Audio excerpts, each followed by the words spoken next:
welcome to Be the Pop Podcast. Welcome to Be the Pop Podcast. My name is David Liu. Thank you for joining us on this very beautiful Tuesday afternoon. We are here in the Be the Pop studios. It is a little after hours. It's a little messy, but come Saturday night when we do our trivia hour with David Liu, Gilmore Girls, it's going to look real nice. So today we're recording a podcast. It's a live stream. What I like to do is interview positive people. Now, for those of you that don't know, I've kind of founded this idea of Be the Pop. I've turned it into a hashtag. It's in its infancy, but we're working on it. Basically, what Be the Pop stands for is be the purveyor of positivity. So I think of myself as a purveyor of positivity when I do stand up, when I do public speaking, if I'm talking at cancer survivor shows, or if I'm talking at churches, or if I'm talking, at workplaces. I've done Relay for Lives. I've spoken at cancer survivor days. My message is always about being positive. It's always about mental health. And I do it in a way where people laugh and find it funny and helpful.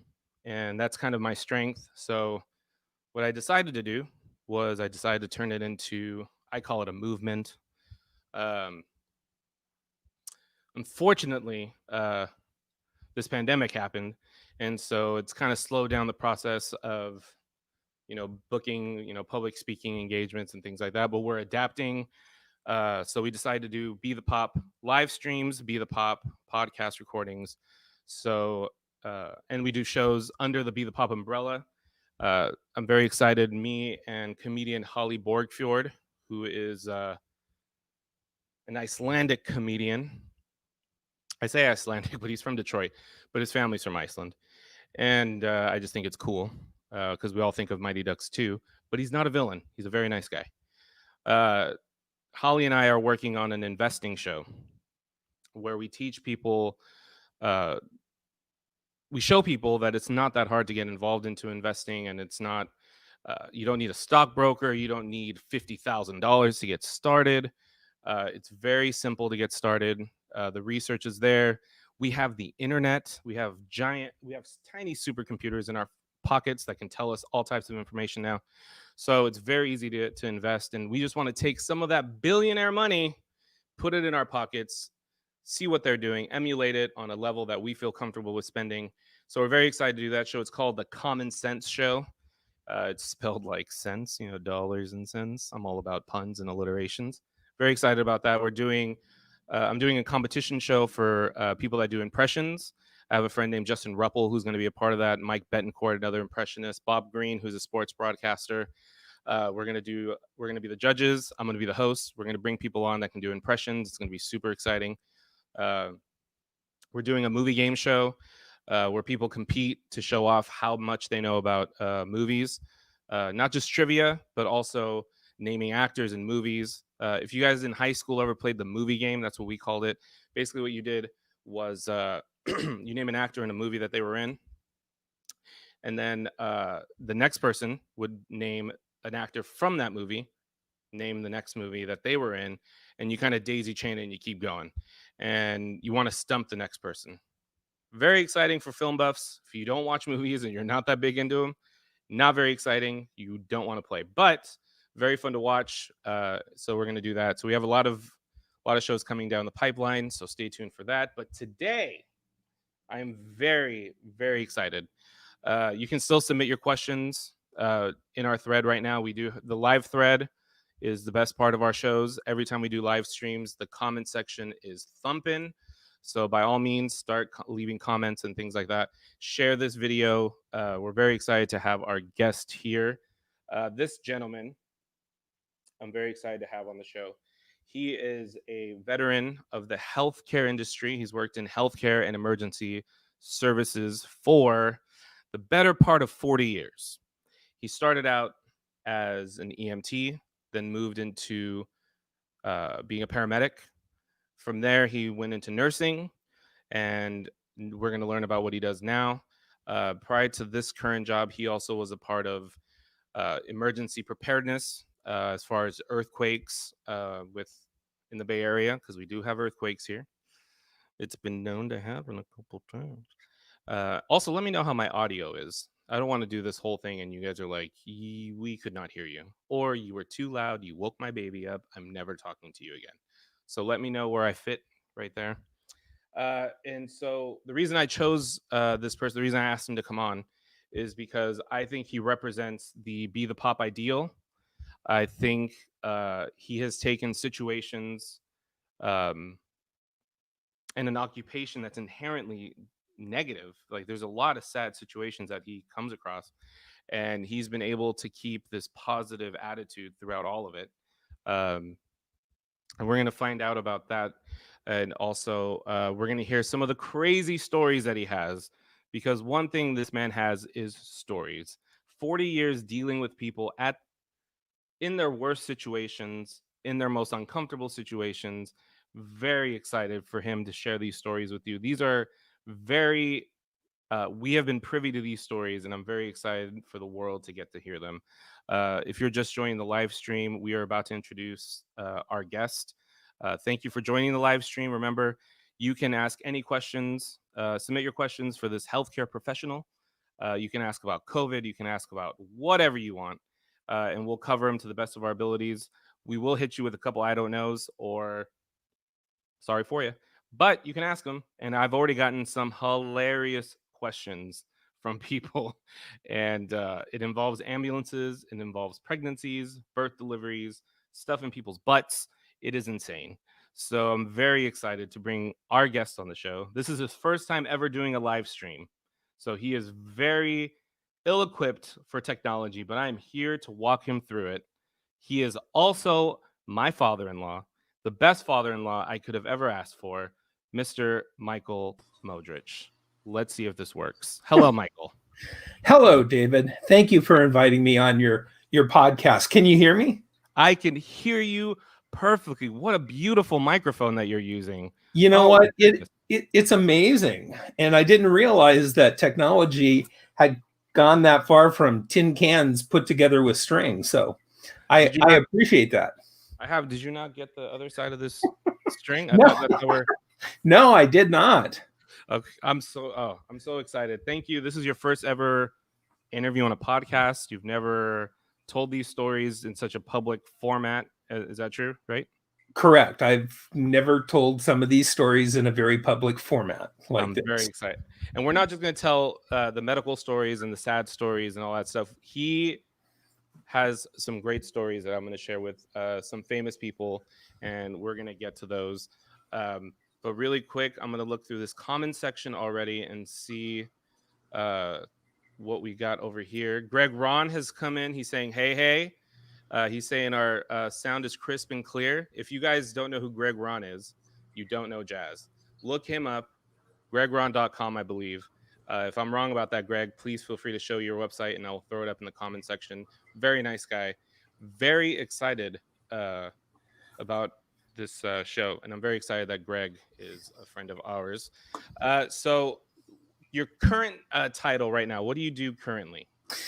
I currently work for Solano County Public Health as the immunization coordinator for the county. So my responsibility is to make sure, hopefully, that everybody gets immunized against diseases that can be prevented with an immunization. And we're getting ready to look at hopefully immunizing huge numbers of people to prevent the spread of COVID-19 or SARS-2. SARS-2. And can you talk about where they are with that, since that's in the news right now? Well, yeah, I can give you a little bit of information. What we do with immunizations is we use the body's immune system to prevent a disease from being able to get a hold in your body. And that's a challenging thing because it's a very complex system. But it goes back long time ago. I mean, they used chicken pox or actually cowpox to vaccinate people against smallpox back in the olden days, which meant what they would do is take somebody that had cowpox, and they would inoculate them, give them a little bit of the cowpox, and that helped prevent the death of about 30% is what smallpox has a death rate of. So 1 out of 3 people will die from smallpox. And with the inoculations, that dropped it, so people didn't get really, really bad types of problems from smallpox. And so that's kind of where we're at. What we do with the immune system now is we tend to use the proteins that are around a virus and take that protein coat and essentially strip it from the DNA portion of a virus and use that protein coat to put in a vaccine so that we stimulate that body's response and prevent the virus from getting a hold in your body and actually causing an illness, kind of like what you had, unfortunately, and the other people in the household had. And because right now nobody has immunity to that particular disease, it puts people at high risk. And so we want to eliminate as much risk as we possibly can and use the science that we know and try and prevent people from coming down with that disease. And it's going to be a matter of time. It's going to be a matter of immunizing huge amounts of people to prevent that disease from spreading, and trying to get enough of the vaccine to do that. Now, the problem is we don't have enough of the vaccine. We don't even have right now a vaccine yet. It's close. It's close, but it's not there yet. And how much of your day is spent on COVID as far as like talking about it? And oh, it depends on the day. Some days a lot of the time is spent on it, doing planning types of activities. How are we going to be able to get a large number from a particular city through a period of time to get them vaccinated? How are we going to work with some of the conditions that we may have with the vaccine? At this point, we don't know, but what we generally try and do with vaccine is take those people that are at highest risk. So somebody like you who happen to be immunocompromised because of cancer, we would want to take you and give you that vaccine on a very soon basis so that you would be prevented from getting that virus. And there are going to be other types of people that are at high risk for developing the virus. And so doing the research and putting together information on that is a part of the job. Looking at what we can do to educate people and provide information so that they understand what a vaccine is and how it works. It's kind of an all-encompassing job, and it's pretty fun and scary all at the same time. I'm already terrified because I only understood about 30% when you were explaining a lot of the vaccination stuff. So that's already terrifying as far as not understanding. But that's not just what you do, COVID. Like I've heard you talk about dealing with AIDS patients and dealing with other going into communities. You had like a travel situation, educating communities on certain I think was it STDs?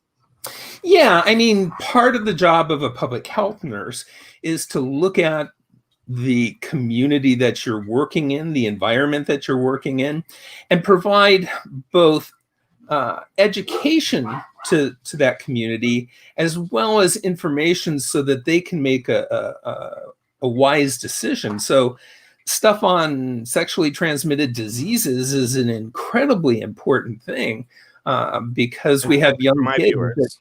Pardon? Especially for my viewers. Well, yeah, and my friends, no. but all of those things, because they affect us, and then we can go out and affect other people. And that's the key. We don't want to infect other people. If we know how to prevent stuff and how to take care of those kinds of things, then doing that kind of stuff makes sense. I think that's really very important to get hands on, because a lot of people don't want to go to the doctor. So the fact you're going into the communities, I feel like you're reaching people that normally wouldn't get reached. So Yeah, um, I'd like to think we do. so let's start off with how you got started in the healthcare field, because if I remember correctly, you started off as an EMT, right? Yes, I did. I originally in high school, I decided I was going to be a police officer, and I got to a point where I liked doing that kind of stuff, but I had the opportunity to take a first aid class, and I liked that. That was pretty interesting to me to be able to see how that worked. And the next step above being a first aider was an EMT. So I was not quite 18, and you have to be 18. And I hopped in the first available EMT class, and I turned 18 just after we started. So I was very lucky, and I finished the class.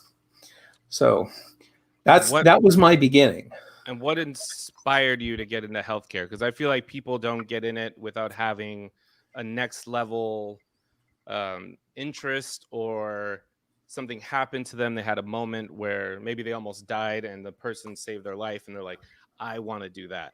Like, was there a moment for you where you're like, I need to do this because Well, not totally. What it was I watched people who had issues, and I was ill equipped to handle them.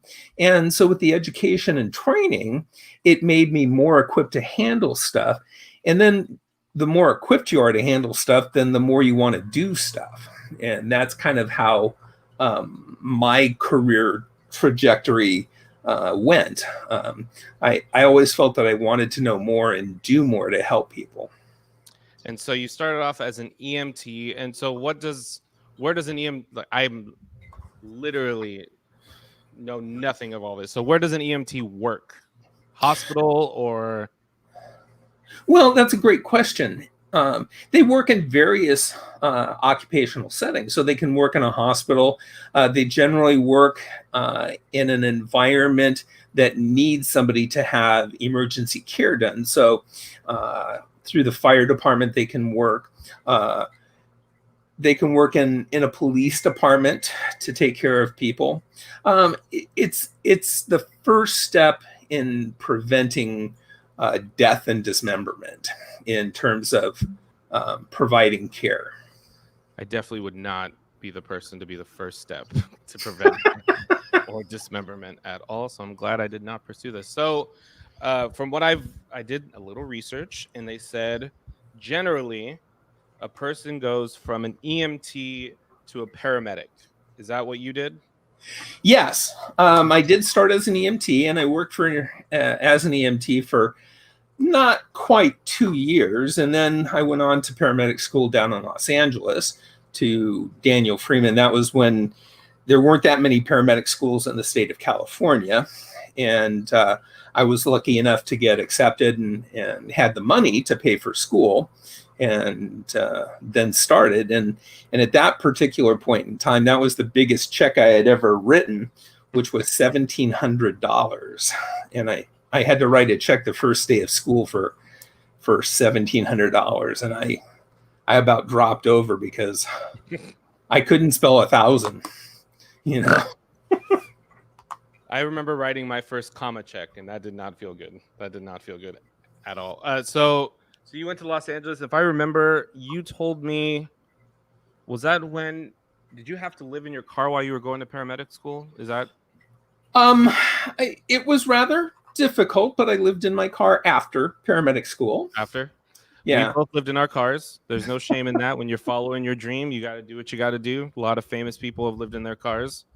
So No, that's exactly it. And you do what you need to do, and that's why I want to commend you with this particular podcast, the Pop podcast, because being the purveyor of positivity, we all have our challenges in life. We all have our huge things that happen to us, and when you can be the pop, that's what makes it all worthwhile. You know. I think that I get a lot of I don't even know what the word is, like energy. I get a lot of doing things like that, doing positive things, helping people, and I want to keep doing it, and I finding different avenues to do it, and at the same time make it fun, make it funny, and make it entertaining. So then when people are doing things that are positive, they're not finding it like labor intensive. So um, they don't see it as a chore. They see it as like, oh man, I get to do this instead. Oh, that's definitely it. If you think of your job as a job, then you really don't want to do a job. But if you think of your job as fun and interesting, then you always want to go to work. You always want to do something. And I've been lucky enough to have some huge amounts of both terribly ugly things that have happened to me while I've been at work, as well as some incredible things that have happened to me at work. I mean, my first call as an EMT. You're gonna have to save that story, sir. No, I Okay. have that written down. We are gonna talk. People have to save that story. You do have amazing. I have a list of stories here that I want to hear from you. And Okay. so I thought of a quote that I wanted to put up right now that I had just written down, and I think is it up now? Did I write Hi, it? Mike. Yeah, Mike is on here. Mike O'Connor. Do you want to give a little background on who Mike O'Connor is and what he's done? Mike O'Connor is my best friend, and amazingly, he's just survived all kinds of stuff, and he continues with a huge, huge, huge smile on his face, and he's always there to help me, and I hope I've always been there to help him, and just having a friend like that makes life worth living. I could not have. That was so sweet. That was like, and you're right, Mike. I call him Uncle Mike. He has the best smile. Like his smile is 24 karat because he'll light up a room with his. I remember when he came to a comedy show, I was setting up and he was telling, like, I was setting up my shirts and he was like, I got it, real funny, real funny. Like he was so, like he wanted to jump out of his skin. And I love being around him. And my best friend, one of my best friends is David Clark. And it's kind of the same thing where it's like, he's not as like openly optimistic and energetic as he is, but like I get it, like he has that energy where it's like I want to be around this guy, and Oh, so yeah. he makes our lives better. He's also an incredible musician. I don't want to tell too much about him in that regard because he is so good. He's half deaf though, and I think that's what makes him a good musician That's is the fact that he can't hear music and he plays so well. I forgot. Mike, it's good to hear from you, buddy. It is good to hear from you. He actually, are we talking out of school if we bring up his audition with Destination? Well, I would say that he has had some opportunities to play with some rather famous individuals, both on the country and western types of environment and on the rock stage. He's chosen to pursue a career in computers, though, The sexier choice. which is kind of fun because when you have as much experience as he does, both with the music and with computers, you can do a lot of stuff. Oh, that's actually I didn't put that two. Yeah, I did not put two and two together, and we can talk about Mike for this entire podcast. But we are on a well, not a time crunch. We can go as long as we want. It's a podcast, but I did write this quote right here. It says, "Do what others won't to have what others don't." And so that's kind of how I feel when we live in our cars, when we sell all our stuff, when we do things like that. Yeah, I mean, you have to do what you need to do in order to get to the end of the journey. And the end of the journey is not just a final place that you go, it's the entire trip to get there.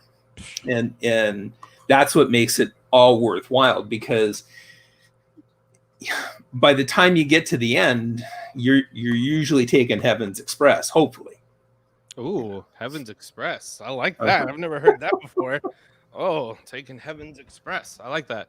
All Well, I'd right. like to think I'm going to get on that particular train and go there, but I might end up on the banks of the Styx River in Hades, looking for a nice, not so sunny place.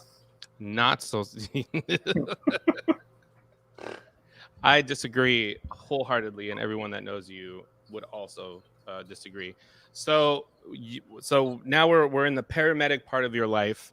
So I think it's time for a couple. This is what people people came for stories, and so I'm gonna call this part of the show paramedic stories because you have got some crazy stories, and we're gonna start.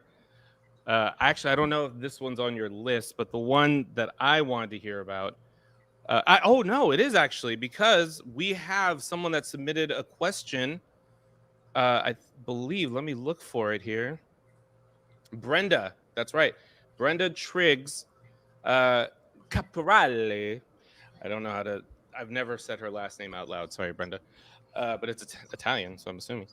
Um, She says, assuming you have delivered a baby or two, where was the most unusual delivery of a baby? So before you answer it, I have a specific story related to baby delivery that I want you to tell, and then you can answer specifically that question. By the way, if you are enjoying this content, this free show that is amazing, there's a little thing down here, donations. So go ahead and follow those instructions. But hey, that's not what we're here for. We're here to hear stories. So right now it is. He's going to answer this question, but first I want to hear the story that involves the machete. Well, yes, I have delivered a baby or two, 7 of them, which I has love how you know been, the number like that. oh, it's one of those things that you don't ever forget. It's both a privilege and an honor to deliver those, and it all happens where it happens because of life and life circumstances, and yeah. And anyway, I was working in Richmond at the time, and we happened to have a nurse ride along with us at that particular time. And there was a house that we had been to quite a number of times, a Hmong house, and we knew that particular family well because the mother in the household was going to deliver, and so we had this nurse riding along with us, and he wasn't really a nice guy. He told us all the stuff that he knew and we didn't know, and we were trying to remind him that the environment that we were in is a whole lot different than a hospital. When you walk into somebody's house and take care of them in a house, you name the thing that can happen and it will happen, and that's never a good thing. And sometimes it is a good thing. It just depends. And so he was very condescending to us. And we had told him, you know what, for this particular call, just kind of follow our lead. Don't do anything because we want to make sure that nothing happens. So we got to the house, and this Hmong lady was kind of squatting, and she had unfolded her kind of pants and had pulled them up underneath her. And that's a pretty good sign that she was going to deliver her baby. And the nurse that was riding along kind of took a step beyond and touched her and started to ask a bunch of questions. And because the family was new to the United States, and the nurse was kind of not aware that he had to be more culturally aware. And I've only become culturally aware recently, through time. The father of this particular baby that was about to be born picked up this machete that happened to be in a large piece of meat that was hanging from the ceiling and started coming after us. And my partner, me, and the nurse all exited the house very quickly with the father coming behind us, my partner and I got into the back of the ambulance rather quickly. And I was the first one in, luckily, and my partner was in behind me. And my partner just closed and locked the door. And the nurse was standing outside the back of the ambulance, pounding on the door, screaming, "Let me in, let me in, let me in." And the father was coming towards him. And so we had to make a tough decision and decide whether we were going to take care of him or let him in and not have to take care of him. And we let him in and locked the door. And luckily, we didn't have to experience what it was like to be chopped by a machete. His wife, kind of waddled out, and my partner got out, and we happened to tell the woman to get into the back of the ambulance. And so she stepped onto the gurney, sat down, and we drove to the closest hospital in the Richmond area back in the olden days. And she got out of the ambulance and she waddled into the hospital. And within about 30 seconds of waddling in, out dropped this beautiful young baby into the bottom end of this skirt slash blankety that she was wearing. And it was pretty amazing that we didn't get killed, and pretty amazing that we saw that delivery so right then. It was just absolutely phenomenal. The visual of, like, if Rescue 911 was still a show with William Shatner. Like, sorry for the snorting people. I do know the microphone amplifies my snorts. I cannot help that. So please forgive me. By the way, for those of you just tuning in, we are answering this current question of where the most unusual delivery of a baby has occurred. He has given one example. He's going to give another one here in a second. But Rescue 911, I can just see the visual of the machete, the touching, the condescending ambulance guy. Like, how did you work with him for a lot longer? Is he a... Yes, we continued to be co-workers for several years, and he had an evolution. He realized that he didn't have all the answers, and so it was kind of nice. It didn't happen immediately, but it did change over time. Those epiphanies, I feel in that field in particular, can save lives. Yes. Oh yeah. Oh yeah. To have that condescending attitude, and you said, did you say it was his first day or no? He was just newer. No, he was relatively new as a nurse too. So you were okay. So paramedic. I do have my list of other. Oh, feel free to answer the question. What was the most unusual? So I actually delivered a new person on the BART train, one of the BART trains, in between the Concord. Well, no, it was Walnut Creek and Lafayette. We got off in Lafayette with the new person, and it was pretty amazing. And for a long time, BART had put a little stork on that particular car, and so they put like a literal stork. Yeah, like a sticker. Yeah, a stork sticker on the outside. That is how many people were in the? Like, oh, it was packed. It was a commute day. Oh man! And so, as you can probably imagine, commuting in the Bay Area, BART is one of the primary methods of ways that we get in to the Bay Area from Concord and Walnut Creek area. And they have a very tight schedule, and they're not used to having the trains held up for any particular reason. And so we had a short ride to the next station, and we were lucky that we didn't have to go much longer than that. All we had to do was suction a little bit and clamp some cords, and give those things so casually. Some and give the suction, little one to the new mom and little get placenta. her get her on into the hospital. Oh my god, that is now. I feel like the stork was cute, but a baby on board sign would have been just as. I feel like that would have been hilarious on a BART train. So was that the baby? Because I know this. I know that you had a baby. Oh, I could be wrong. That a baby was named after you. That you. Yeah, I delivered a young one at Tuolumne Street in Vallejo, Mhm. right on the railroad tracks. And the gentleman that was my partner at the time, well, the lady said, "I feel like I'm going to have a bowel movement," and it was like that's a key statement when you're about to deliver a baby. That means you need to check. And so I checked and I went, "Oh, Jesus, she's about to deliver." And I couldn't remember. My mind went totally blank. I couldn't remember the name of the guy that was driving. And I said, "Yo."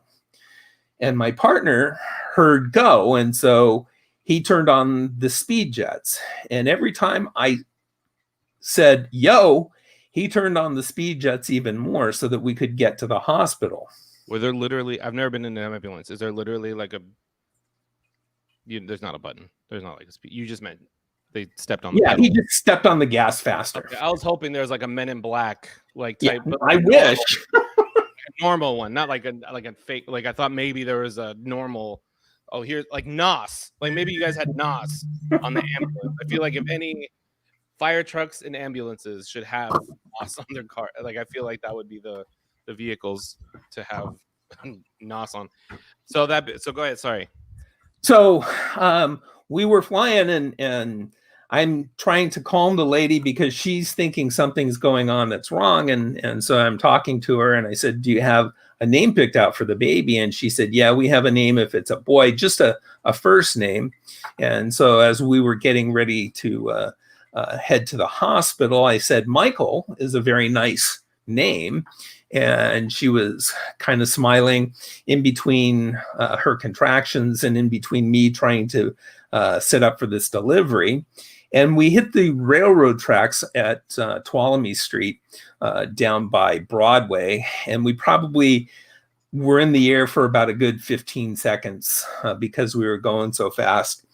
And at that particular time, Justin Michael came on out, and we took him up to the hospital, and he did very well. And I had a chance to see him a number of years later when he came into the EMS office and applied for his EMT. He mentioned to my colleague that he had been delivered in an ambulance, and I came out and got a chance to talk with him and see him as an adult. It was incredibly wonderful. The kid that you gave birth to, the kid that you sorry. let me back up. Remember biology. The kid that you delivered ended up being an EMT. Yes. Wow. Yes. That is how old do you estimate that kid is now? Oh, he's probably 33, 34, I would guess, maybe a little bit older. There is a man walking around that you brought into this world. There's 7 people actually. Yes, I was lucky enough to deliver 7 This new could be a people. Netflix documentary. Like, what are these 7 people doing? How did you affect this world? Like, if they were all criminals, do they put the blame on you for delivering all these people? Like, I'm sure they would. They'll shoot the messenger. So the pair, I think I have. Let's see if we were going through.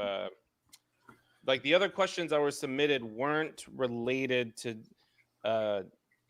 specifically being a EMT. So, or you have someone in here I wanna acknowledge that's watching. Marilyn Gear Rivera.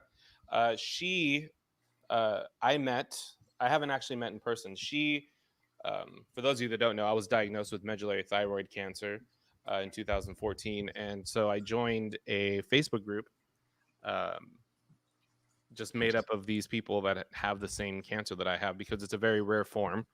And so that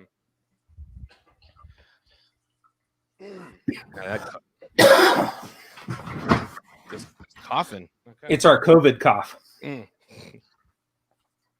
And so Marilyn is, I believe, one of the admins, possibly, or just she posts a lot on that group, and we've communicated. And it looks like she also has stories of her own. She says, I will try to listen, which she is listening. And let's see. She said, I worked in the ED. The mom didn't make it out of the car. I felt so bad for her. Like 50 people were watching her have this baby. 50 people also cheered when they hear the baby cry. Oh, and the kids in the back learned where babies come out of.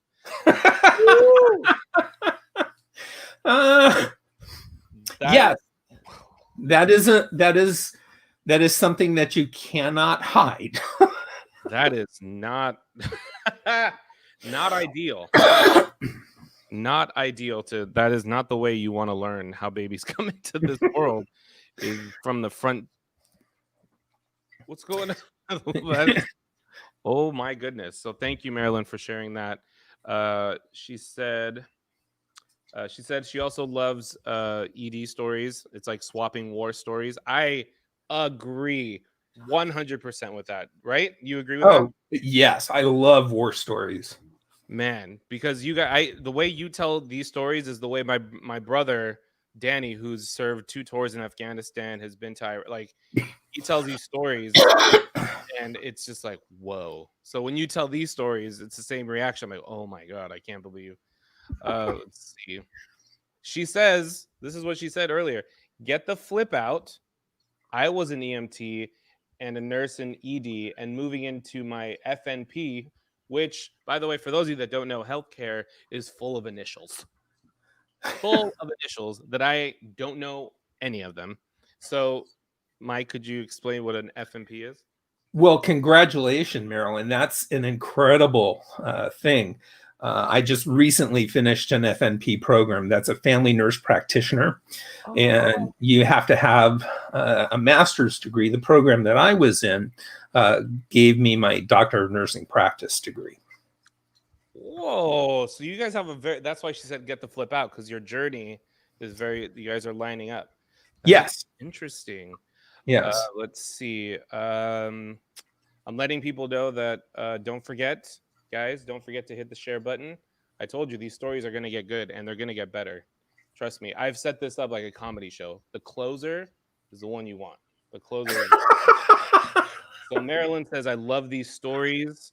I believe she was going back to the Hmong mom. She wrote, misunderstandings can make for hilarious or tragic stories. Yeah. So does that happen? Is there a language barrier? When you go out to? There certainly can be. I mean, there isn't any one person that has an emergency, and there's huge numbers of languages out there. Right. I mean, I've dealt with Russians, I've dealt with Japanese people, Chinese people.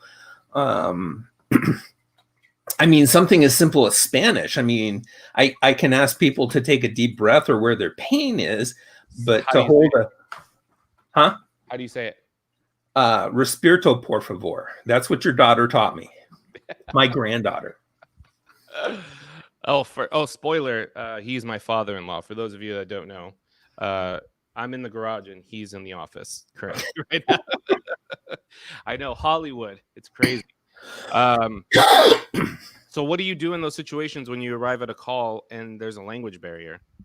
It really depends on the language. Hopefully there's someone around that can speak the language. I mean, in the olden days when I was first starting, we didn't have language lines. Now you can literally call up and get whatever language you need and be able to speak to an interpreter and have that interpreter speak to the patient and get information.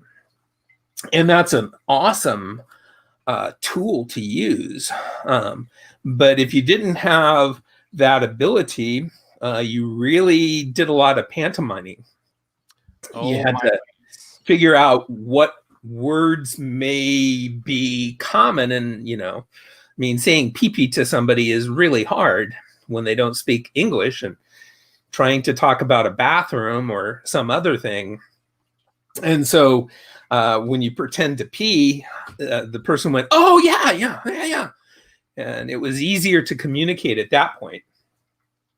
So, I mean, you do what you can do to help somebody and communicate with them. Yeah, I can't even imagine. Like I like that. That's my focus is the language barrier, not bloodied bodies on the floor. I'm like, how do you speak to them though? Through to them. What is the? This is my. So you told me once that you like I told you we told you guys the stories might get graphic. So this you I can't remember if you were I think you were a paramedic. The plane crash in LA. Yeah, I was actually learning how to be a paramedic, and I had the terrible opportunity to go to a plane crash in LA. And my preceptor at the time looked at me and said, "Kid, you're on your own. You know what to do." And so I went out and started triaging people, and it happened to be a 747 that had crashed on takeoff. And so there were lots of pieces of things, and there were lots of people that weren't doing so well. And unfortunately, or fortunately, there was a little lady that I came across who looked very much like my grandmother. And my human side came out, and my grandmother went to the hospital rather quickly, and Of course. it's scary to look at stuff like that and realize that you have to make decisions that are going to be decisions that affect humans, and do stuff that you don't ever want to do again. And how long had you been working? Probably about 2.5 years by then as an EMT.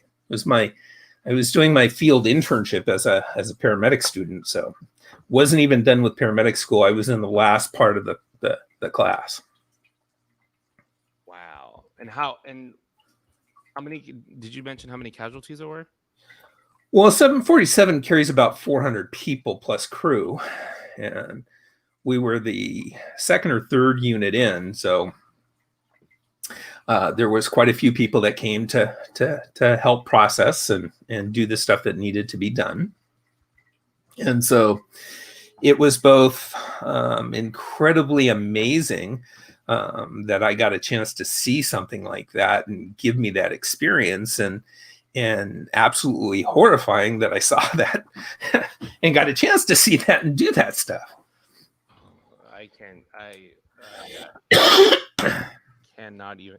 I see an accident on the side of the freeway, and if there's an ambulance, I cringe. I cannot imagine. Like how many responders do you think showed up to that Oh, site? it was huge. I mean, we had ambulances from all over Los Angeles. We had LA City Fire on, a number of the fire departments that had come up to participate in both transport and triage of individuals. So it was a huge response. Yeah, that's not. Yeah, but and so okay, so when now we're talking about positivity, that is obviously a very negative situation, and that can affect you mentally. Like as far as my brother, and he tells me about soldiers with PTSD. I cannot imagine that it's very far off from first responders that will deal with PTSD. No, we do. We first responders have huge amounts of PTSD, and the challenge is you have to look for that thing that, at least in my opinion, that keeps that event from taking over your life. So for me, that event was taking care of that little lady who looked like my grandmother. And that took and made it a much, I wouldn't say easy, but it made it more personal and less overwhelming, because I knew that my grandmother, air quotes, had gotten the care that she needed, and hopefully she would be okay. I never followed up, so I don't know, but it made it easier to deal with. And I know we talked. You said that I love this. I love that you told me that music helps, like when you're in the ambulance. As far Yeah. as Sorry for interrupting, no, David. go ahead. For me, I love music. Music just gives me the opportunity to float away and to enjoy something that's beautiful, that is creative, that is just helpful to heal, I think. And so um, during my time as a paramedic, I started listening to jazz, and that particular music has been incredibly helpful for me to deal with some of the stressors that come along with the job, and to deal with all the things that you don't want to think about, that you have to deal with. And it makes it a little bit, I don't know if nicer is the best way to describe it, but it helps you deal with it. Yeah. And what's odd is that if I had to pick a music that would not help me, it would be smooth jazz. Take me Yeah, back. I thought what I heard when you had that surgery was polka music going. I dabble in a little Weird Al. You won't get into that anymore. So I do have a surprise for you waiting in the wings. A surprise for everyone on the live stream. But before I show you that, so I did not anticipate spending that much time on your paramedic part of your career, because you have so much more. You've worked as an ER nurse, you've worked as an ICU nurse, you've worked as the emergency, you were in charge of EMS for an entire county, right? Yes. You in Like, that blows my mind that in an emergency in this area, in the most populated state in the union, there's 58 counties, and in one county, if something were to happen that is a national, or that is an emergency, a catastrophe, that the person on this screen was in charge of that. I have a lot of teammates and a lot of assistants, so it's not just one person; it's a team that puts everything together, that helps everybody. Well, I feel like Professor McGonagall thinks otherwise, because I just think that you deserve an applause, because your career has been nothing short of phenomenal. So I have, let's see. The rest of the stories involve emergency rooms and things that you have found in Yeah. people's butts. And these are questions that have been submitted by people. So, but here we do have a special guest. I'm here to surprise you here. You don't know them, but you guys have shared similar work paths. She's been in our comment section this entire time. Her name is Marilyn. Let's bring up Marilyn. Hello, Marilyn. Hello, can you Hi, hear me? Marilyn. Hi. Congratulations on getting done with the FNP. Oh no, I'm still knee deep in it. Oh, then sorry. It'll happen. It'll get done soon enough. Yeah, we shall see. I totally understand what you're saying. How did you went through the process? Where did you go to school, Papa? Thoreau University. And Marilyn, where are you? I don't even know where you live. Where do you live? So I live on the East Coast. I currently live in Virginia, and I am going to Georgetown. Ah, cool. Cool. And I'm Yeah, sorry so you live on the East Coast. That's just it's too bad.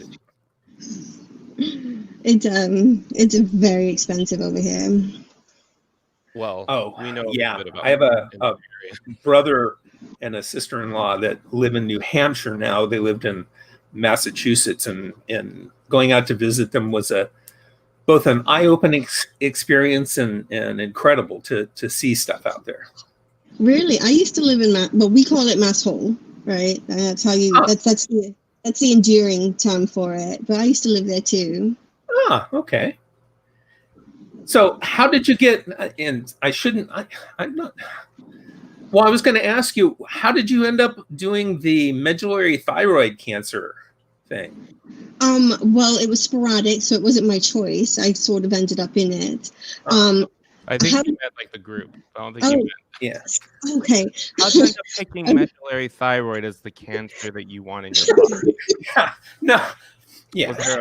Was there a selection? Oh, So, so I was actually in the army at the time, and I got diagnosed. I was supposed to be deploying, and I ended up getting diagnosed, and nobody knew what it was. So, like when I found out I had cancer, like I walked into the office, and the doctor goes on this piece of paper. She's like, "This is everything I know about your cancer. This is all I can find online," and I was like. All those years of medical school, and all you could find is one piece of paper online. I was like, "Are you serious?" And so she was like, I think this is what we need to do. And I wasn't really happy with that. So then I started searching online and I ended up finding the group. And then I learned that the plan that had been put in place for me was actually incorrect. And I was able to straighten it. So the group was actually a lifeline for me. Oh, that's so wonderful, and thank you, because I also participate every once in a while. I look at what you send out, and it's made a difference for my son-in-law there in the other room. So I definitely appreciate that hard work, and I can't imagine having a single piece of paper and getting told something and then figuring out that yeah, there's a lot more stuff that can be done and a lot more stuff that's out there. Yeah, I mean, it's crazy because here you have a bunch of people who have no medical degrees at all, and they know more about your illness than your doctor. Oh, yeah.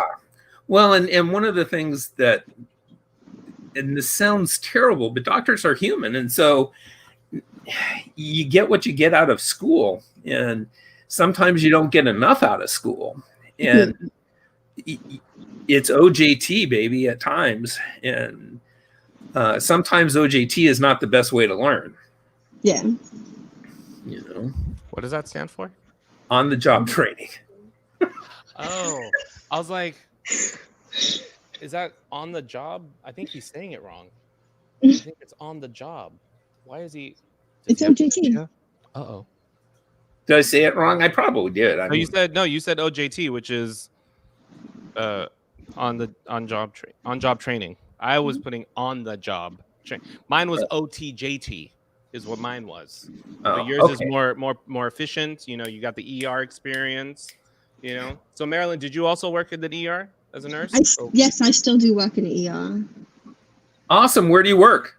I work at Inova Alexandria in the ED. Oh, okay. Do you have an awesome accent, Marilyn? I do. Where are you from originally? Because that doesn't sound like a New Hampshire accent. It's not. So actually, this is actually kind of funny because this is actually what cancer did to me. I'm actually a Puerto Rican from New York. Both my parents are I'm just like straight Puerto Rican. I can't get any more Puerto Rican than what I am. But when I had surgery, I suffered a stroke and I woke up sounding like this. Oh man, that's amazing. So I'm the only one in our group that has foreign accent syndrome. Wow. What? Yeah. I thought you knew because I posted about it before. And in our little book, I mention it in our little book. Yeah, I full disclosure, I have not read the entire. You're not an entire book on the cancer I have. Sometimes I don't really want to just read all. You know, like it's just not. the thing, but I had So, yeah. no idea.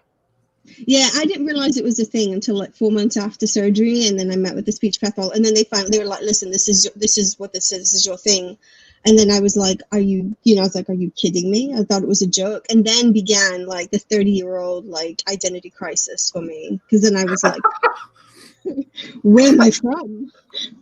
Oh man. Yeah. What? I have to hold on. I have the.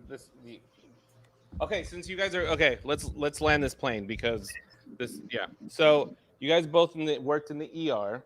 Now the question that that I was given, and I have to look it up because Is it the thing in the butt? Because I have a picture. oh Oh my god. really? Okay. Let me Now see I if don't have a picture. let me see if I can show it. If it'll.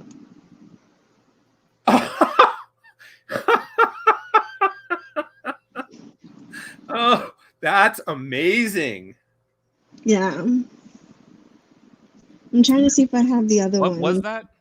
A butt plug. Yeah, I was going to say that's a butt plug. There have also been beer bottles and bowling balls.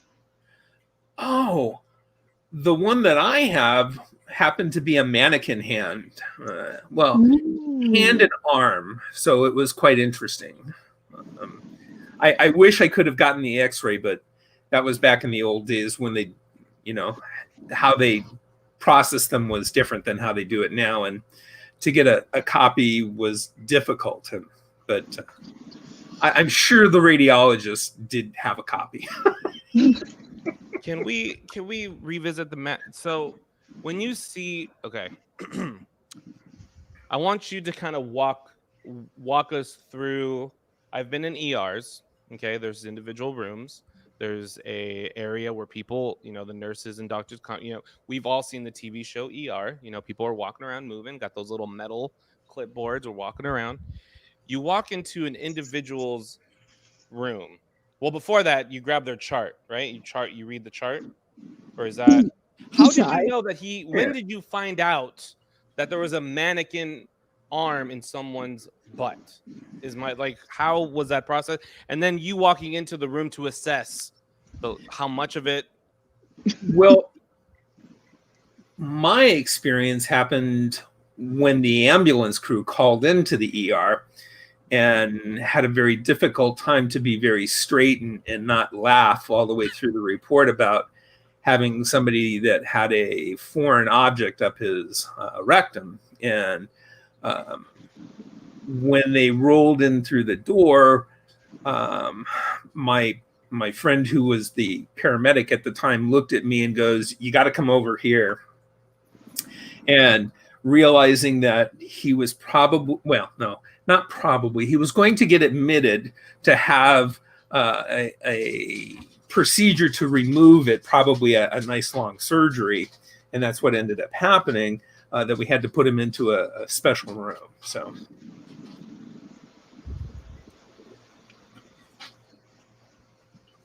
How was he emotionally?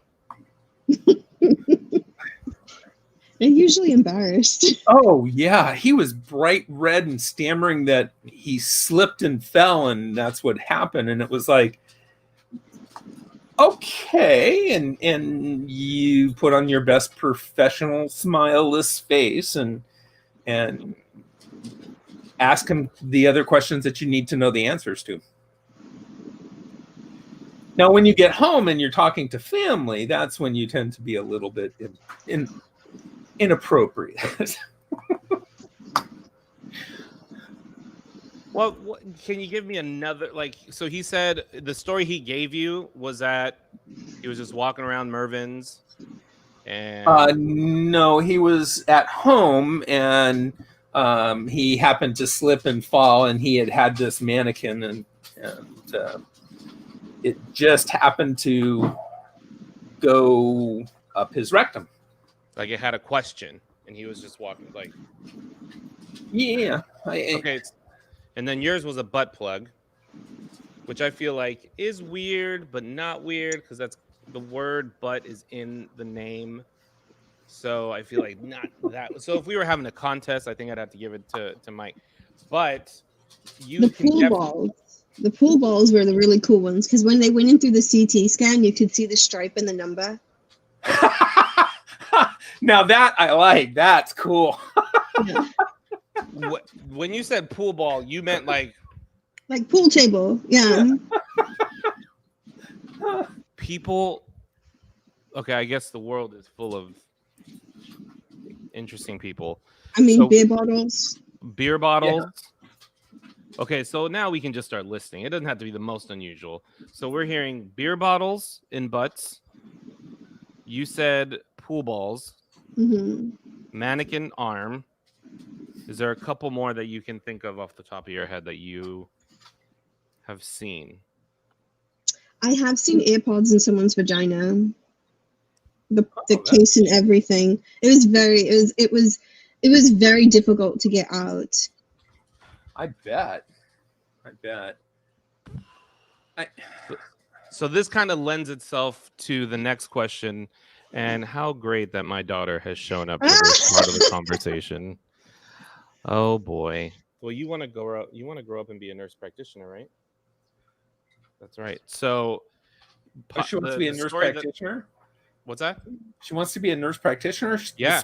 She said she wanted to be. What do you want to be when you want to grow up? I want to be a doctor that helps people. Oh. I thought you wanted to be an eye doctor, Sydney. That's what you told me this morning.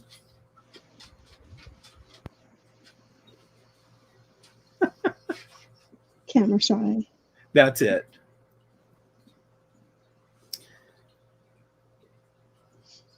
I lost you. We can't hear you. I turned it off. Marilyn, thank you so much. We're going to land the plane. We're going to let you go. Thank you for coming on and sharing the most amazing things that I've heard. I need to look into the foreign language. I've never heard that before in my life. That's great. I thought I was messed up because I can't do a Bee Gees impression anymore after having medullary thyroid cancer after the surgery. It's ruined my singing. Me too. I can't sing anymore. Can't hold a tune. Yeah, I can't hold a tune. But you have a beautiful accent now. Yeah, and I have a lot of people that ask me, people like where I'm at in DC. A lot of people have traveled, and so people will try to talk to me about England or ask me about things about England, and I'm like, I can't help you. I can just imagine that as a potential issue. It just is, I thought for sure you were from England. Yeah, no, not even a little bit. That is amazing. Like when Meghan got married, people asked me how I felt about someone black being in the monarchy, and I was like, I guess it's about time. I mean, I don't know. I can, yeah, no. And do you speak Spanish? I do. So my Spanish has also changed. So both my accents are different. Really? Yeah. Oh, that's amazing. But you don't have any problem thinking of the words or anything. You can just speak it out. Correct. So in my mind, I still think the way that I used to think. Like I still hear myself the way I heard myself all my life. Just when I speak, it sounds different. Okay. Wow. Yeah. So people will be like, "Oh, your Spanish is beautiful," and I'm like, "Oh, shut up." Oh yeah. Wow. Well, that is amazing. And good luck with the FNP program. That is so cool that you're doing it. Because with your experience and all the stuff that you've dealt with, I think you'll have an incredible practice and an incredible opportunity to take care of people. I do. And I hope to stay in the ER because I love this wacky place. Oh, I really do. This place is perfect for me. I do too. It's a place that you can't explain to somebody that's never been there. No, I mean for people with like ADD, like adults with ADD, it's like it's heaven sent. Oh yeah. I mean, you can do 26 things at one time and it's like, yeah, you're getting it all done. So, congratulations. Yeah, that is, yeah, thank you. And yeah, congratulations. I just learned something new about you. We'll continue to talk. Can't wait to talk to you more. Have a wonderful evening. Thank you again. We'll talk to you soon. No problem. Take Thank care, you. Marilyn. Right? That was cool. You just never ever know. So we are going to have to we're going to have to do the rapid fire cuz I need to get to these questions. So here we go. So let's look at this. So we were talking about rectum. We were talking about rectums, but you saw. I like to call this story "flower penis," the other side. So please share about flower penis. Well, and Marilyn probably has had something similar, I would guess.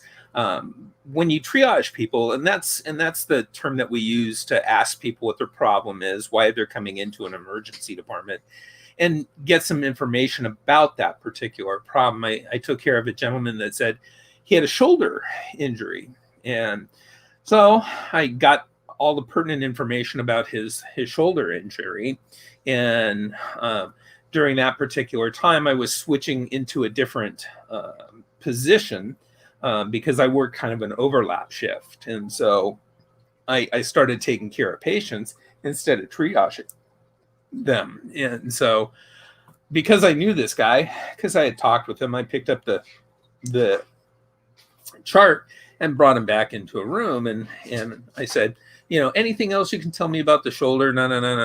And I said, take everything from your waist up off because the doctor will want to examine you. And then I started to turn and walk out the door, and he said, it's not my shoulder. And I said, okay, what part of your body is it? And he kind of hemmed and hawed, and he said, well, I really just want to show the doctor. And where I was working was rather a very busy emergency department, and our physicians were very clear about what they wanted. They wanted everybody to be the chief complaint on the chart so that they could formulate the questions for that. And they wanted them undressed, so whatever part was bothering them, they could look at. And so I finally said to the guy, if you can't tell me what part of your body is injured, then, I mean, the doctor's not going to want to come in and see you. I mean, I gotta put something down. And so finally he said that he had an injury to his penis. And I said, okay, let's take a look. And so he sat on the gurney and pulled down his pants and said, okay. And he then proceeded to pull down his underwear. And on the shaft of his penis, he had probably 4 very long green leaves. And the head of his penis had been tattooed with yellow, and they were in the forms of petals. And you could see where he had probably a cellulitis, an infection of the skin. And I said, that probably hurts. And he said, it does. And I said, well, let me change a little bit of the chart. And we went over some of the things about that particular area of injury that are important. And I went to the physician who was up to see this particular guy. And I handed him the chart and gave him the information. And he went in and looked at this rather nicely decorated penis, and came out and we proceeded to treat him with antibiotics and to help treat him quickly so that he wouldn't have problems with the area that was infected.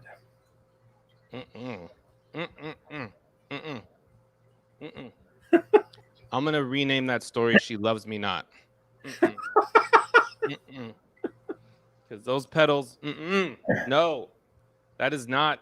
On a scale, you've seen some crazy stuff on a scale of 1 to 10. How gross and crazy was the penis? That was probably a good 8. Wow, that's serious, because that leads into our next story that I think could possibly be a 9 or a 10 on that same scale. So, this story, oh my, I'm so excited. This story, we have 2 more stories, guys. We're going to wrap this up and land this plane. Please share. I cannot emphasize enough. The next 2 stories are why you are still on this live stream. You are going to want to share this on your Facebook, on your Twitter, Instagram stories, because the next 2 stories you will not forget. I promise.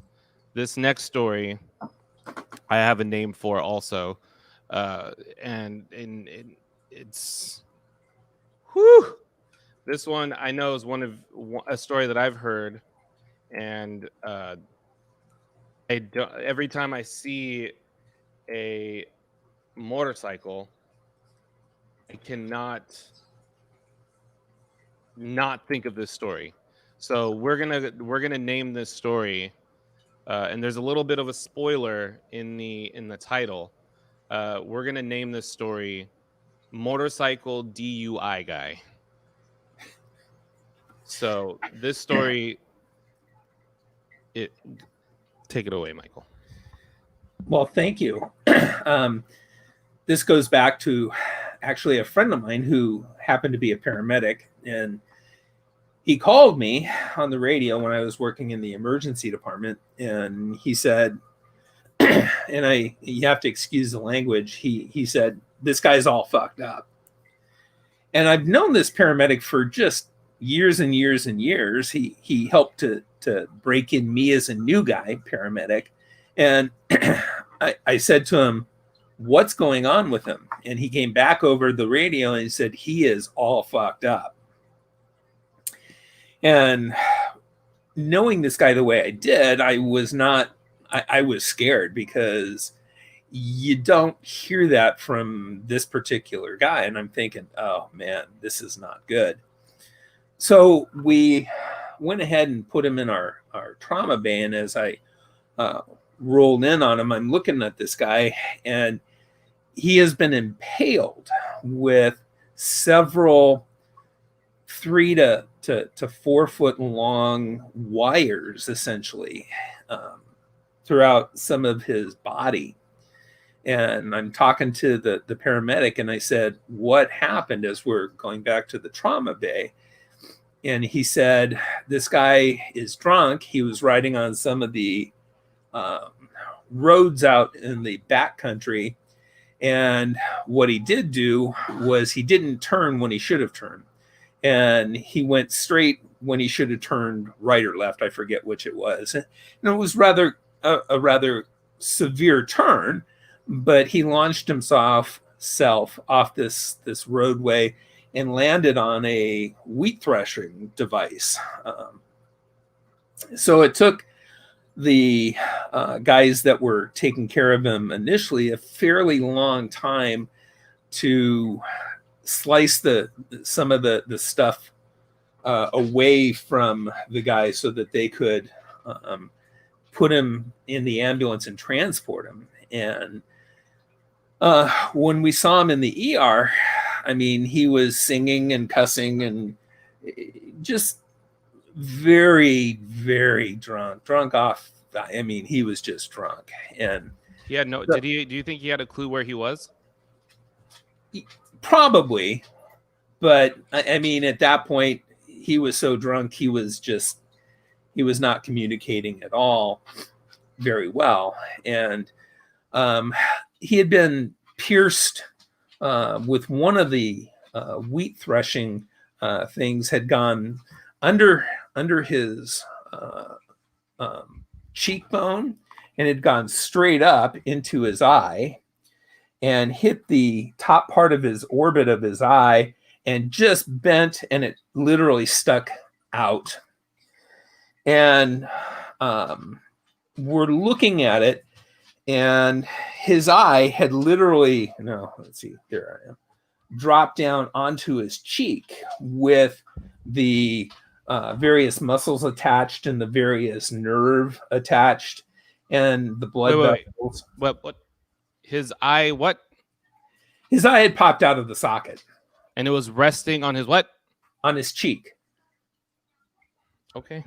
just above where the wheat thrasher thing had gone through.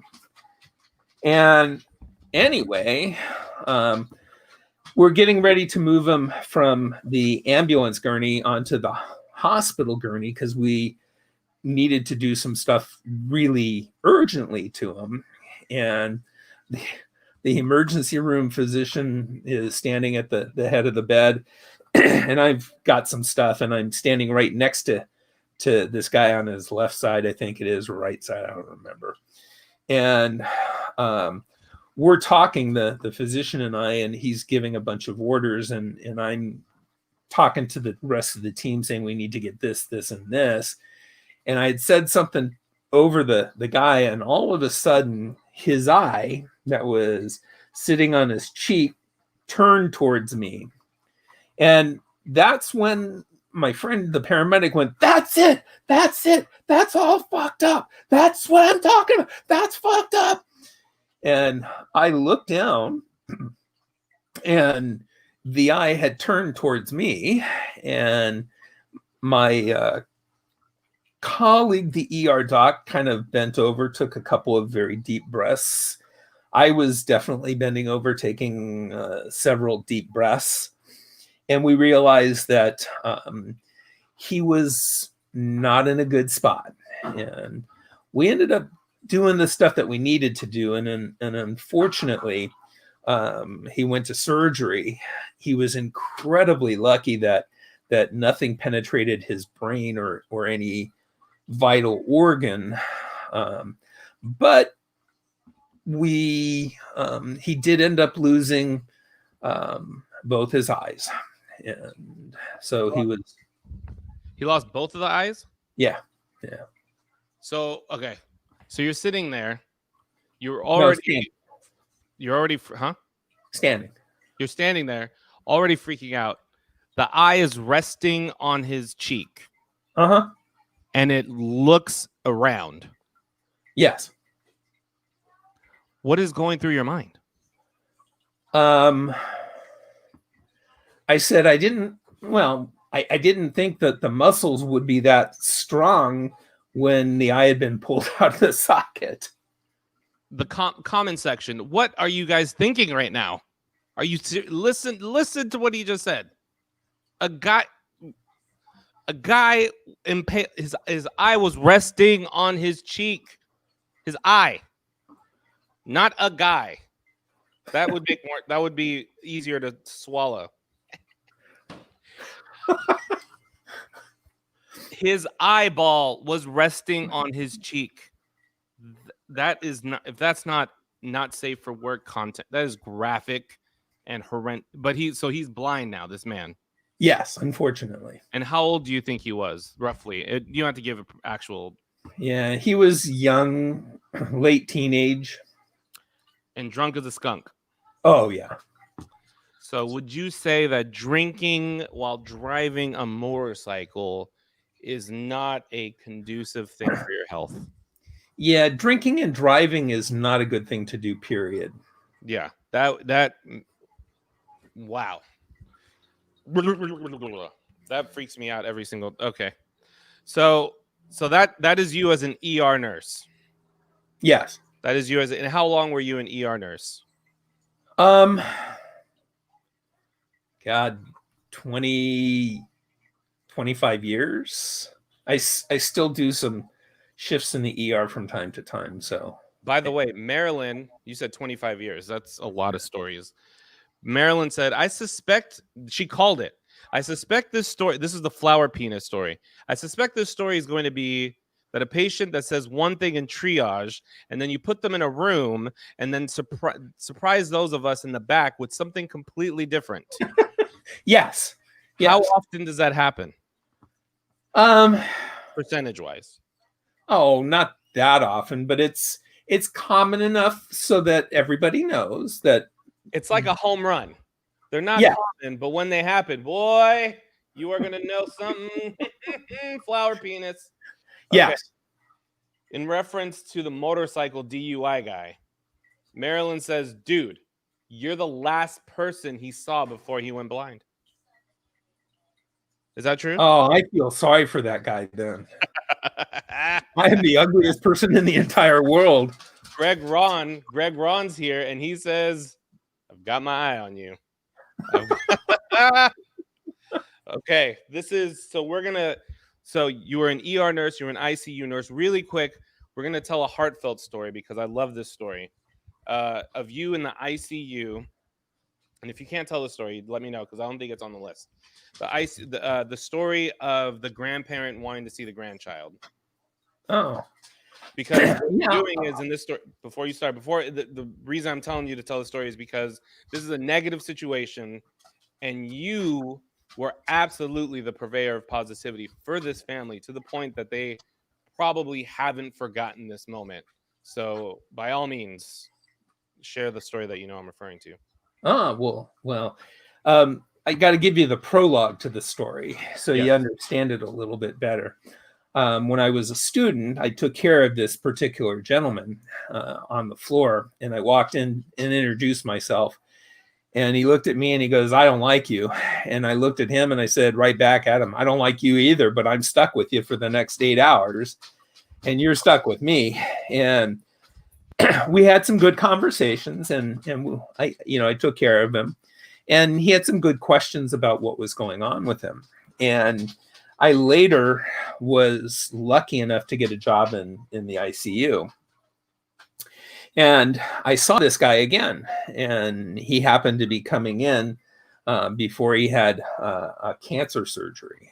And he ended up having a lung removed and fairly significant mass that was not going to help him live a very long time, unfortunately, because of how extensive the cancer was. But he was very adamant that he wanted everything done to take care of him the best way possible. And so the pride and joy of his life were these twin little redhead girls. And back in those days in the ICU, it was an absolute no to have any kids come into the ICU. I mean, that was not an option. And my colleagues, unfortunately, were very true to that particular comment. And I, on the other hand, tended to be kind of rebel-like and not follow through on all the rules, because sometimes you need to think outside of the box. And so this particular ICU had a back door, and I was working nights. So what I told the grandmother was, I will let the granddaughters come in for just a very short period of time, but it has to be done the way I'm saying, or they can't come in. And I laid down some rules, and one of them was, when I tell you you have to leave, you walk out the back door and leave, and you don't think twice. You just pick up the kids and walk out the door and drive home. And we went through all the stuff, and he was on a ventilator. He had a fairly significant chest surgery that he had, and he had a number of very fancy tubes and wires in him that we were using to help monitor him, to help get him to a point where he was better. And his wife was very excited, and she was like, okay. So we went through some of the stuff, and I told him what we were going to do, and he just got a smile on his face from ear to ear, and all he could do was mouth thank you. And we let him come in, the granddaughters, these two-year-old fiery little redheads, come on in. And about 4:30 in the morning, 4 o'clock in the morning, and we let them see their grandfather for a period of time.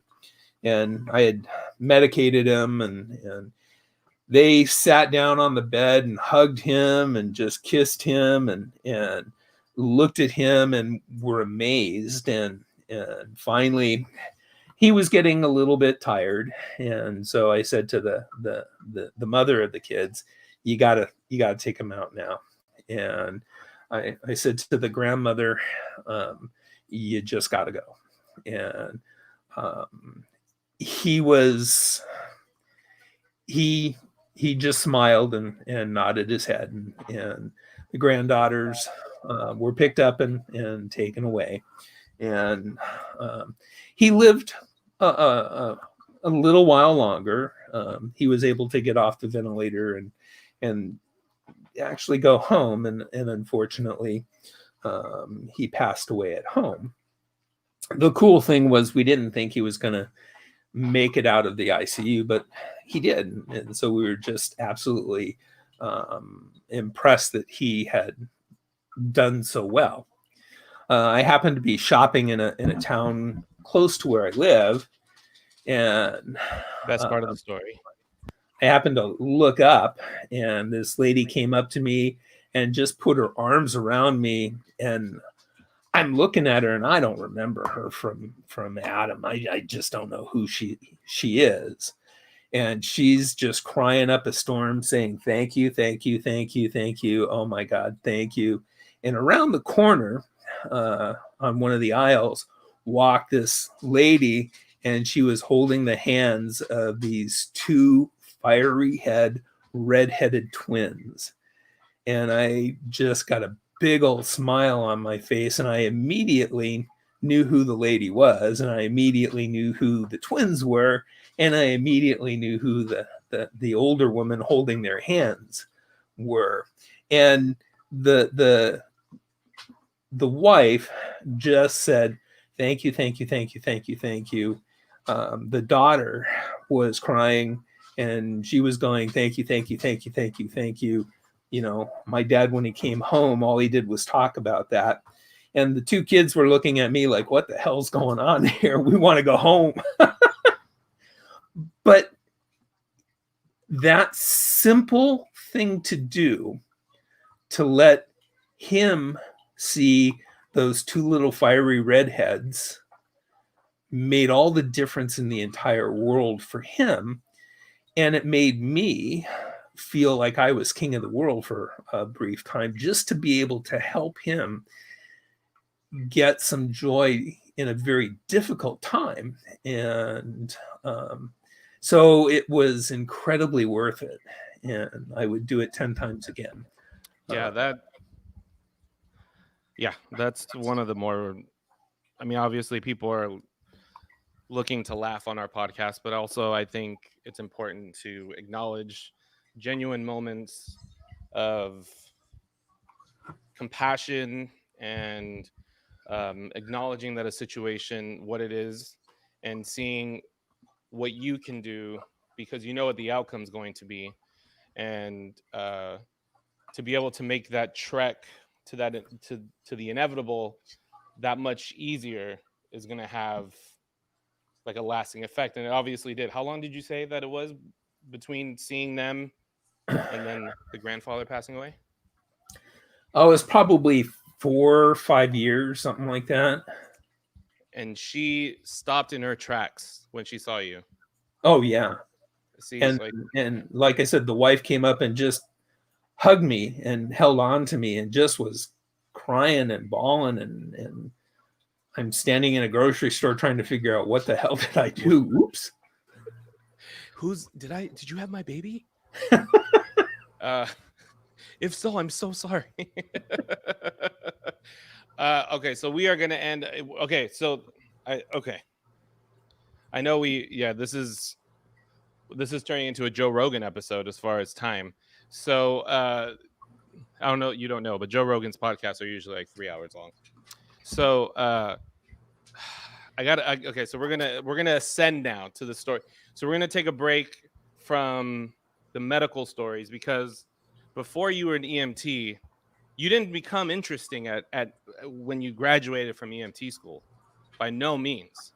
There is a time in the before where you would take summer trips to Tahoe, and you would work in Tahoe to save up money, and I'm sure for EMT school. So that's the connection I'm going to make. If that's true, I don't know, but that's what we're rolling with.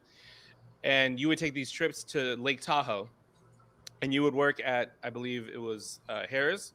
Yes, And Harris. you had some encounters with some celebrities. And now my favorite encounter that I want you to tell, and do remember that cream corn is right after this. This is what we're closing with. We're closing with cream corn. But really quick, tell us what it was like for playing softball with country singer Willie Nelson and throwing him out at third. Boom.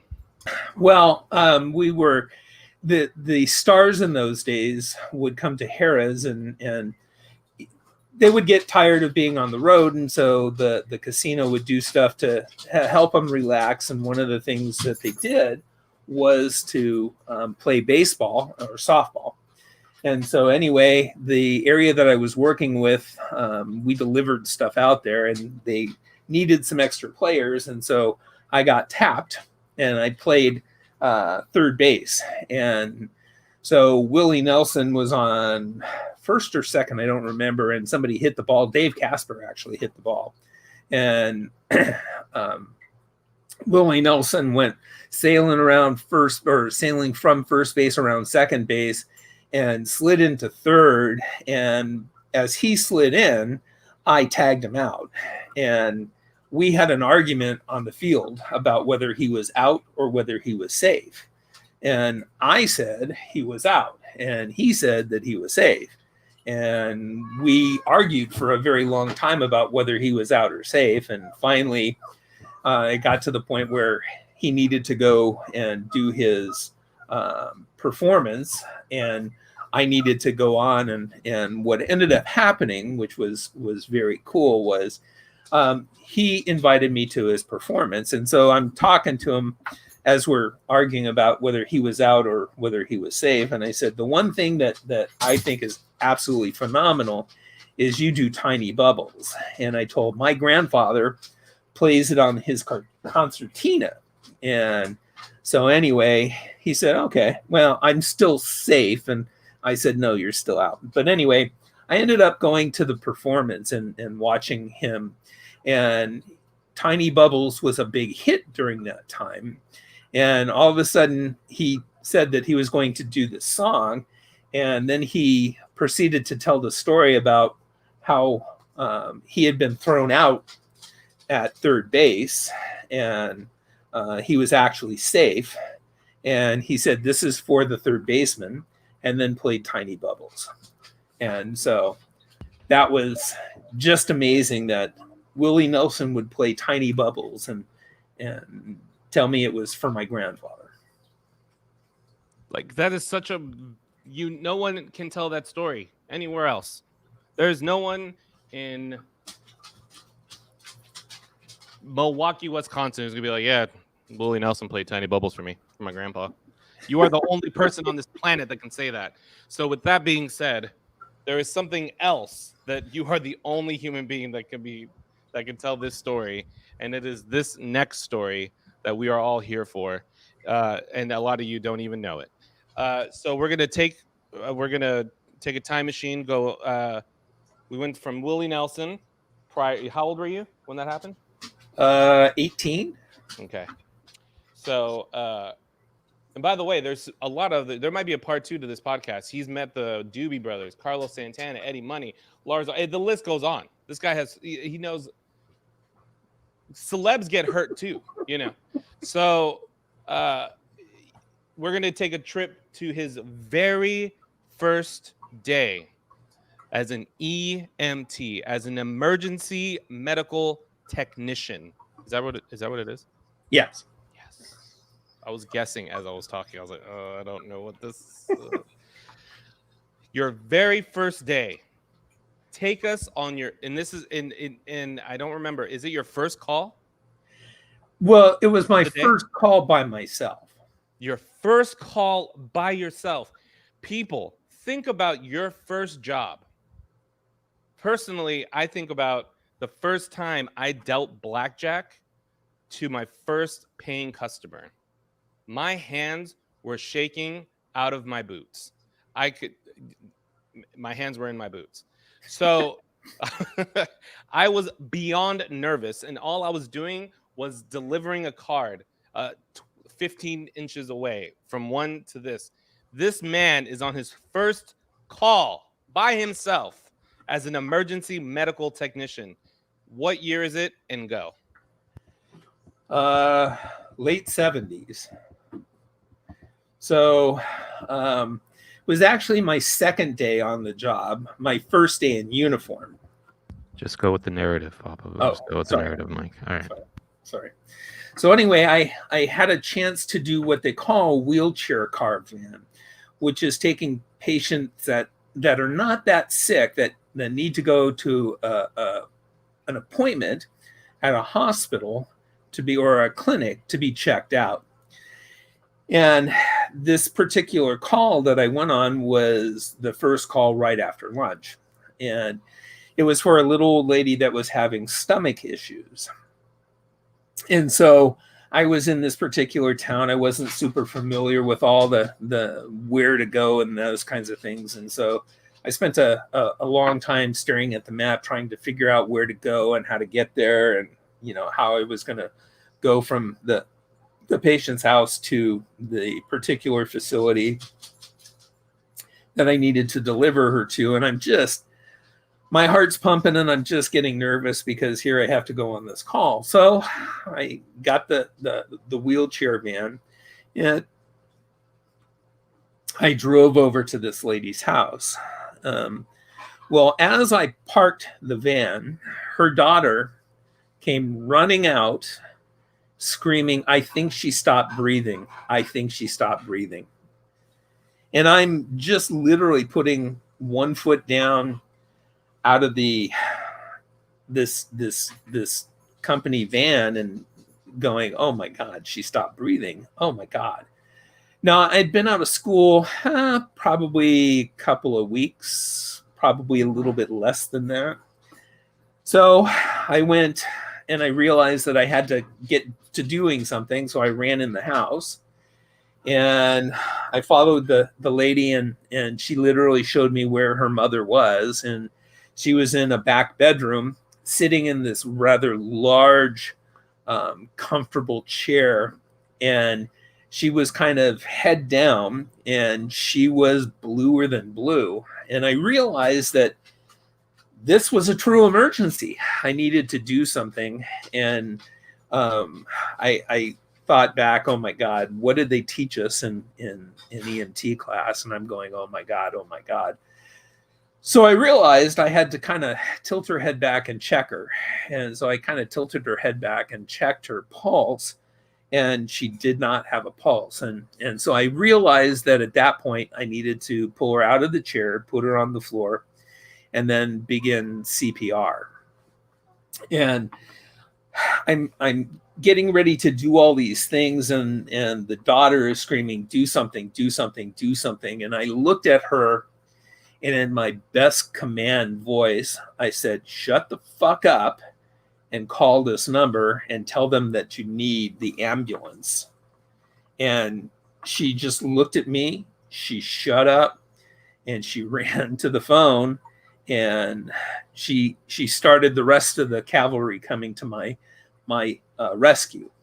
So I'm pulling this lady out of this big comfy chair, and I got her halfway out, and I was leaning her down so that her head would be on the floor.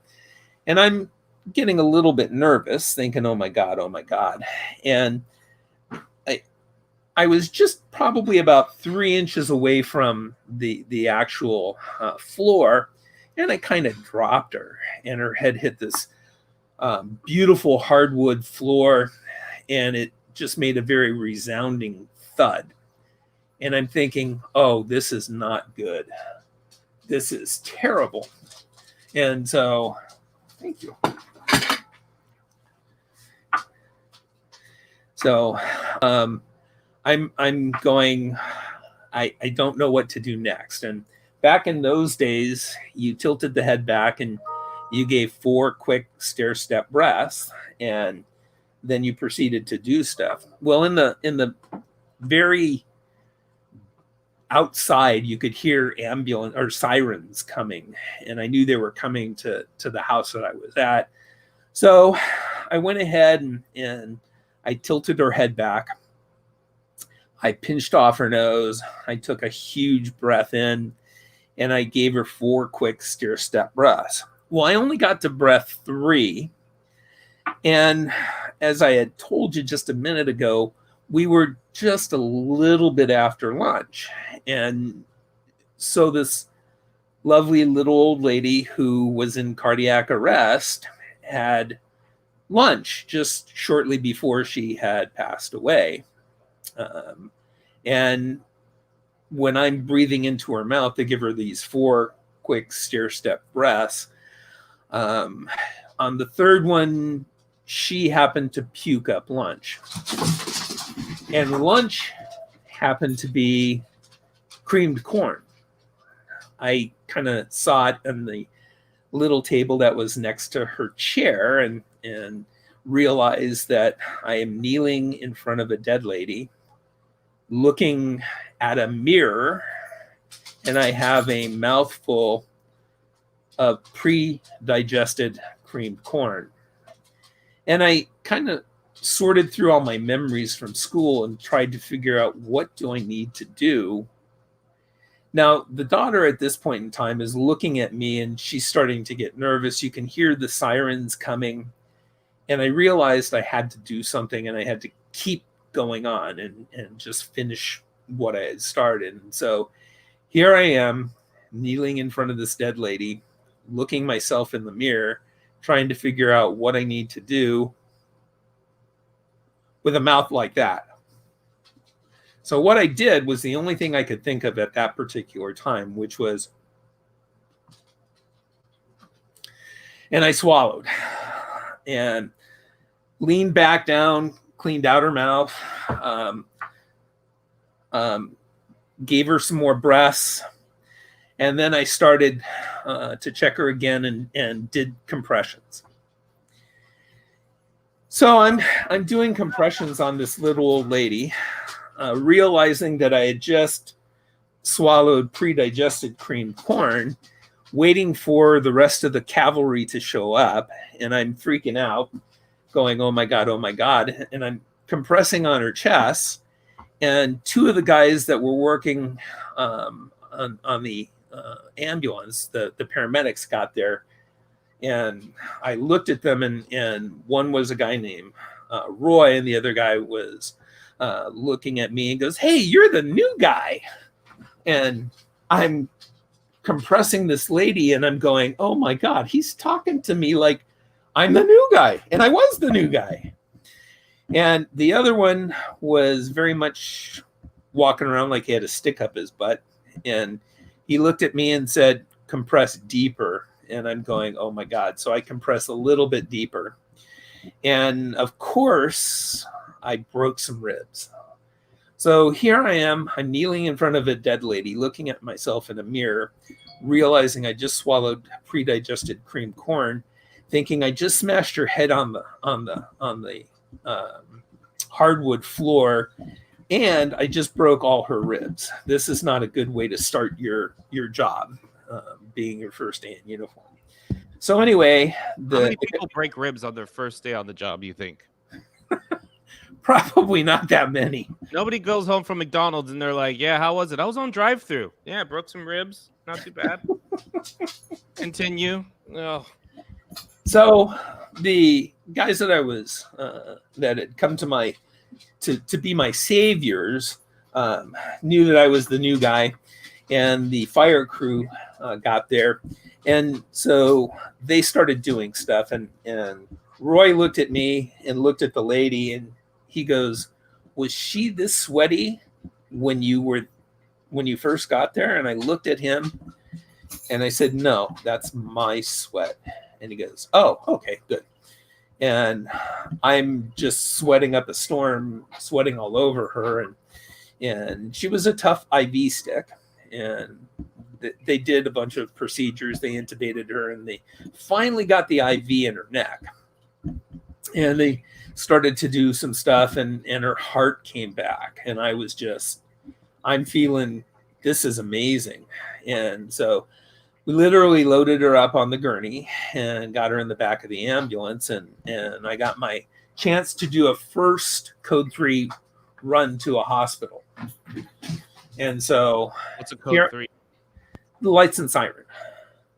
And so I'm in the back of the ambulance, helping the paramedic ventilating this lady. And we're looking at the monitor and we are flying to the hospital. And being brand new, when we got to the hospital, I'm trying to stay out of the way. And the two paramedics pulled her out of the ambulance. Well, not knowing much at that particular time, I happened to be standing on an IV. And it was the IV that went into her neck.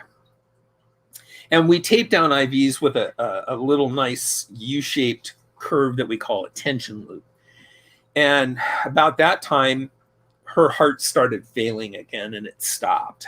And they pulled her out rather quickly. And before I could say anything, the tension loop popped. And then the rest of the IV came out of her neck and kind of shot back across the back of the ambulance under my foot. And all I heard was, "Fuck." And we wheeled her back and we went into the ER and went into this resuscitation room. And the guys that I was working with gave a bunch of information to this, to the nurse and to the doctors. And I'm just kind of standing there. And this particular paramedic handed me his jacket and said, "Don't do anything with my jacket." And I'm holding on to it, standing, just kind of going, "Oh my God, oh my God, oh my God." Well, unfortunately, we didn't save her. So they talked to me and said, "Hey, you didn't leave the van unlocked, and there's only 2 keys, and you have 1 key in your pocket, and the other key is locked up in the station. So we need you to give us the key." And he said, "Okay."